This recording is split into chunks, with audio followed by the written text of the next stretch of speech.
केंद्रीय मंत्री नितीन गडकरी यांच्या विरोधात एआय आणि डीप फेक तंत्रज्ञानाच्या माध्यमातून तयार करण्यात आलेल्या कथित बदनामीकारक व्हिडिओंवर मुंबई उच्च न्यायालयाने मोठा निर्णय दिला आहे. मेटा, गुगल आणि एक्स सह प्रमुख सोशल मीडिया प्लॅटफॉर्मना हे सर्व वादग्रस्त व्हिडिओ तातडीने हटवण्याचे आदेश न्यायालयाने दिले आहेत. तसेच भविष्यातही अशा प्रकारचा मजकूर आढळल्यास तो त्वरित हटवण्याचे निर्देश देण्यात आले आहेत.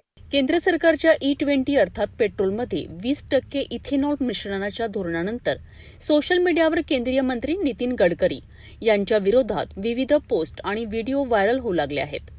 यातील काही व्हिडिओ कृत्रिम बुद्धिमत्ता म्हणजेच AI आणि डीप फेक तंत्रज्ञानाच्या माध्यमातून तयार करण्यात आल्याचा आरोप करण्यात आला आहे.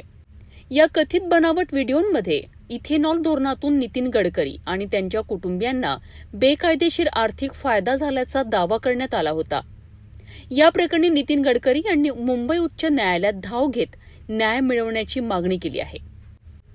न्यायमूर्ती आरिफ डॉक्टर यांच्या खंडपीठाने प्राथमिक सुनावणीत संबंधित व्हिडिओ हा बदनामीकारक असल्याचे निरीक्षण नोंदवत मेटा, गुगल आणि एक्स या सोशल मीडिया कंपन्यांना वादग्रस्त कंटेंट तातडीने हटवण्याचे आदेश दिलेत.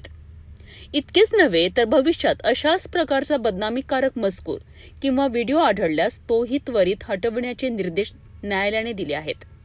सुनावणी दरम्यान न्यायालयाने आक्षेपार्ह डिजिटल कंटेंट त्वरित हटवण्यासाठी स्वतंत्र आणि प्रभावी यंत्रणा नसल्याबद्दलचीही चिंता व्यक्त केली आहे. दरम्यान नितीन गडकरी यांनी न्यायालयात स्पष्ट केले आहेत की हा खटला सरकारच्या धोरणांवरील टीका रोखण्याकरिता नसून AI आणि डीप फेकच्या माध्यमातून तयार करण्यात आलेल्या कथित बनावट आणि बदनामीकारक व्हिडिओंविरोधात आहे. एआय आणि डीप फेक तंत्रज्ञानाचा गैरवापर रोखण्याकरिता हा निर्णय महत्त्वाचा मानला जात आहे. अभिव्यक्ती स्वातंत्र्य आणि खोटी माहिती यामधील सीमारेषा अधिक स्पष्ट करण्याच्या दृष्टीनेही या प्रकरणाकडे पाहिले जात आहे.